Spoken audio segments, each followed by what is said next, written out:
Assalamualaikum dan hai, nama saya Muhammad Afif Hayat bin Fauzi, nombor matrik 202073. Okey, jadi saya akan melakukan pembentangan berkenaan dengan laporan akhir latihan industri saya di Syarikat Air Negeri Sembilan Sdn Berhad. Nama penyelia industri saya adalah Encik Muhammad Salman bin Salih Salim. Baiklah, kita mulakan dengan pengenalan. Okey, saya telah menjalankan latihan industri di Syarikat Air Negeri Sembilan Sdn Berhad ataupun Sains selama 6 bulan. Saya juga ditempatkan di Jabatan Kesihatan, Keselamatan dan Alam Sekitar. Jadi saya memilih sains adalah kerana saya yakin ia dapat memberi saya pengalaman secara langsung dalam pemeliharaan dan penyelenggaraan sumber air. Dan seterusnya, selain itu saya memilih sains adalah yakin dapat meningkatkan kesedaran saya tentang kelestarian alam sekitar dan pemeliharaan sumber air. Saya akan menyampaikan ataupun memberitahu sedikit maklumat syarikat. Okay, Syarikat Air Negeri Sembilan Sdn Berhad ataupun Sains telah diperbadankan sebagai syarikat awam di bawah Seksyen 16/4 Akta Syarikat 1965 pada 15 Mac 2007. Pada 19 September 2008, Sains telah ditukar kepada menjadi sebuah syarikat swasta dengan nama Syarikat Air Negeri Sembilan Sdn Berhad. Jadi Sains telah bertanggungjawab untuk mengambil alih peranan dan fungsi pengurusan sistem bekalan air di Negeri Sembilan daripada Jabatan Bekalan Air Negeri Sembilan bermula pada 1 Januari 2009. Sains dimiliki sepenuhnya oleh Menteri Besar Negeri Sembilan ataupun Menteri Besar Negeri Sembilan Incorporation. Bagi visi Syarikat Air Negeri Sembilan adalah untuk menjadi pengendali air terawat terbaik melalui kecemerlangan, inovasi dan sikap bertanggungjawab terhadap komuniti dan alam sekitar. Manakala untuk misi pula adalah untuk membekalkan bekalan air berterusan yang memenuhi piawaan kebangsaan secara ekonomi. Seterusnya saya akan berkenaan dengan objektif latihan industri. Jadi objektif latihan industri ini adalah untuk di mana pelajar untuk memperolehi pengalaman praktikal dalam pengurusan sumber air, dan yang kedua adalah untuk melibatkan diri dalam pengoperasian sistem air dan kitaran penyediaan air. Saya akan bercerita sedikit mengenai pengalaman sepanjang latihan industri di Syarikat Air Negeri Sembilan ini. Pengalamannya adalah pertama di mana aktiviti yang saya telah lakukan di syarikat ini adalah tinjauan alat pemadam api. Bermaksud di mana saya membuat senarai semak alat pemadam api di setiap loji di Negeri Sembilan serta rumah pam yang mempunyai jentera angkat. Jentera angkat ni kalau dalam bahasa Englishnya adalah crane, maksudnya EOT. EOT ni adalah Electric Overhead Travelling Crane. Di slide yang lain saya akan tunjuk gambar dan apa itu EOT crane. Okey. Tujuan melakukan tinjauan alat pemadam api ini adalah untuk memastikan sama ada alat pemadam api tersebut telah tamat tempoh ataupun perlu diservis. Ini bermaksud telah tamat tempoh itu sama ada pemadam api itu tak boleh digunakan lagi ataupun perlu diservis. Ni maksudnya tongnya masih boleh dipakai tapi dia punya gas yang ada dalam tong tersebut perlu digantikan dengan yang baru. Ini adalah gambar berkenaan dengan tinjauan alat pemadam api. Aktiviti tinjauan alat pemadam api ini dilakukan oleh saya bersama dengan 3 orang HSE koordinator, iaitu Encik Hafiz, Encik Hafizan dan Encik Bawandi. Jadi kami akan pergi ke setiap loji macam yang saya beritahu sebentar tadi untuk checking sama ada alat pemadam api itu telah tamat tempoh ataupun perlu diservis. Jadi apabila kami melakukan checking itu, kami akan memanggil atau kami akan memanggil kontraktor syarikat yang telah dilantik, untuk di mana mereka akan datang dan akan take note juga macam mana yang kami buat, dan mereka akan akan ganti dengan yang baru. Selain itu kami juga ada mengajar kepada staf-staf loji untuk menggunakan alat pemadam api. Pengalaman adalah berkenaan dengan aktiviti pemeriksaan EOT crane, seperti yang saya mention sebentar tadi berkenaan dengan EOT crane. So EOT crane ni adalah Electric Overhead Travelling Crane. kalau boleh lihat di skrin di belakang tu, itu adalah EOT crane. Jadi kami diarahkan untuk membuat pemeriksaan crane bersama-sama HSE coordinator, yang di mana nama yang saya sebutkan tadi. Sekiranya terdapat kerosakan pada crane, HSE akan memanggil syarikat kontraktor yang dilantik untuk melakukan perbaikan lah. Ini adalah gambar di mana aktiviti pemeriksaan crane, dan di mana syarikat kontraktor yang telah dilantik tu datang untuk membaiki crane yang rosak ni lah. Jadi kalau boleh lihat di gambar ini, ada di mana diorang membaiki ataupun merepair remote crane itu.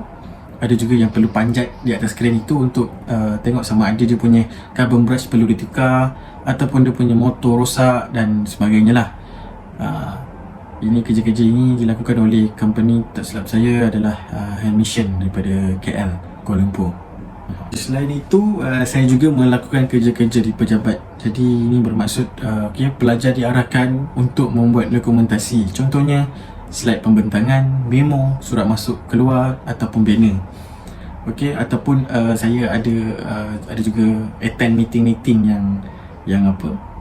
yang ada di syarikat, tapi berkenaan dengan jabatan saya je lah. So memo ni ibarat macam surat lah. Memo ni hanya dibuat untuk dalaman saya, maksudnya daripada jabatan lain ke jabatan lain.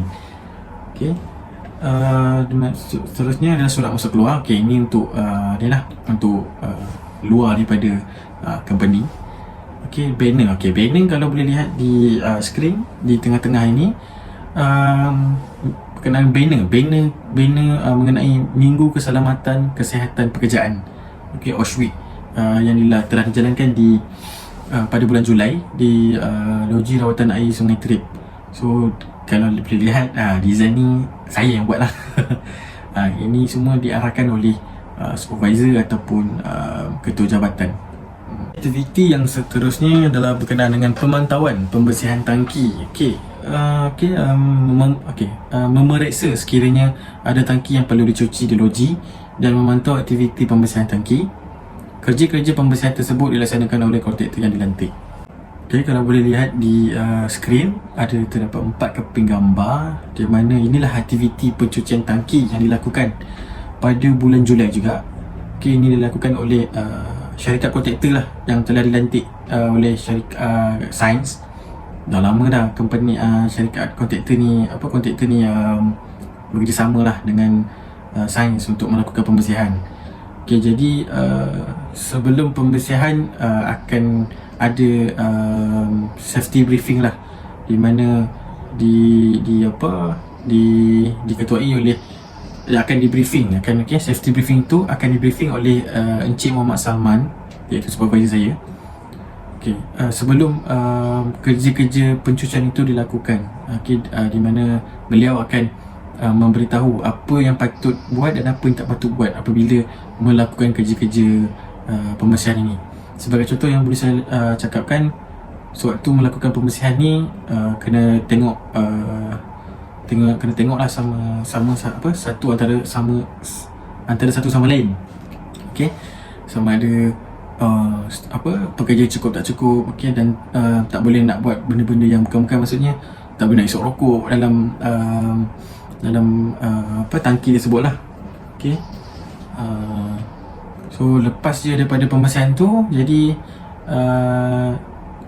mereka akan berkumpul semula dan akan tengok sama ada pekerja itu cukup ataupun tidak. Kita dah sampai ke penghujungnya, hampir ke penghujungnya. Kalau boleh lihat di skrin, gambar-gambar ini adalah berkenaan dengan meeting dan audit. Meeting maksudnya ataupun meeting, briefing dan audit lah. Meeting tu maksudnya meeting safety health committee. Di setiap loji kami akan ada safety health committee lah, di mana apabila mempunyai masalah berkaitan dengan safety di loji, mereka akan adukan kepada kami dan kami akan bawa kepada mesyuarat induk. Maksudnya ada isu-isu yang perlu ada isu-isu di loji daripada bawah naik ke atas. Maksudnya isu-isu berkaitan dengan safety lah. Sebab memang kalau kita tahu safety ni memang sangat penting. Dan gambar yang lain adalah berkenaan dengan OSH Week. OSH Week ni yang sebentar tadi saya cakap, minggu keselamatan dan kesihatan pekerja, di mana minggu OSH Week ini dihadiri oleh DOSH dan Safety Health Committee yang telah dilantik. Okey, di mana pihak DOSH akan memberikan sedikit taklimat berkenaan dengan apa yang patut Safety Health Committee ni buat, apa tanggungjawab dia, macam tu. Bawah ini adalah berkenaan dengan ada audit daripada SPAN. Mereka akan check logi-logi, tapi tak semua logi, ada beberapa logi yang mereka akan datanglah untuk tengok setiap, maksudnya audit ni mereka akan tengok dari segi documentation, dari segi air di logi macam mana. Ini gambar ini adalah berkenaan dengan kalau boleh lihat nombor 1 dan nombor 2 tu gambar ni audit daripada pihak DOSH. Audit daripada pihak DOSH, di mana mereka akan datang ke logi, akan audit dari segi safety punya perkara lah. Bila mereka dah audit, mereka akan tengok dari segi documentation, macam sama juga macam SPAN tadi. Mereka akan tengok dari segi documentation, tapi hanyalah berkaitan dengan safety saja. Jadi jika terdapat finding, jika terdapat finding di logi tersebut, mereka akan keluarkanlah apa yang patut kepada logi tersebut untuk lakukan. Gambar yang ketiga, 4 dan 5, 3 dan 4 ni adalah berkenaan dengan di mana taklimat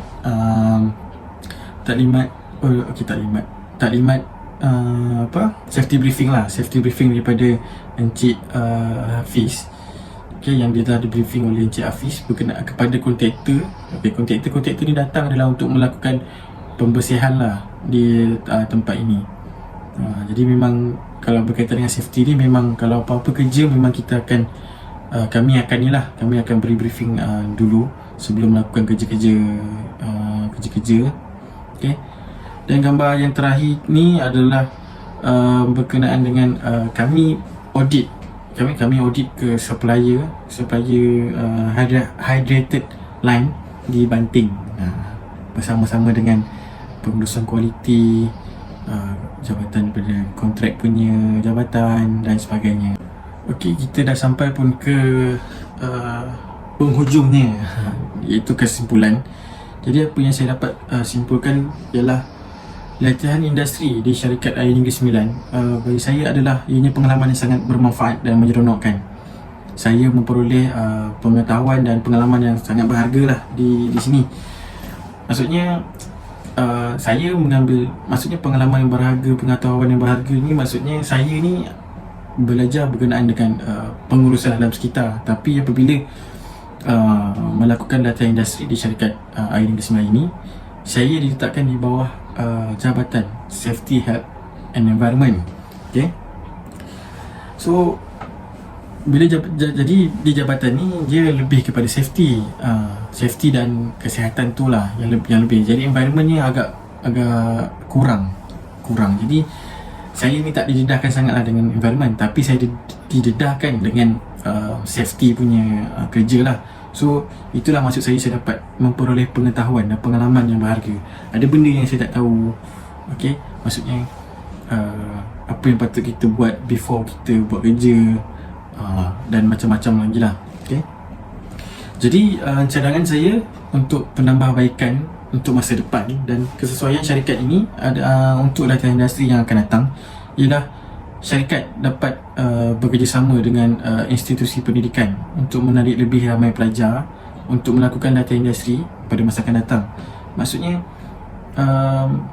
mereka di mana syarikat perlu maksudnya secara detail lah. Contoh pelajar ni sepatutnya bidang environment, jadi dia kena ambil environment, dia tak boleh yang lain. Tapi pada masa yang sama, saya rasa benda tu bagus juga sebab ianya mampu memberikan satu pengetahuan dan pengalaman yang baru lah kepada pelajar-pelajar yang melakukan latihan industri di syarikat itu. Sampai di sini saja. Sekian, terima kasih.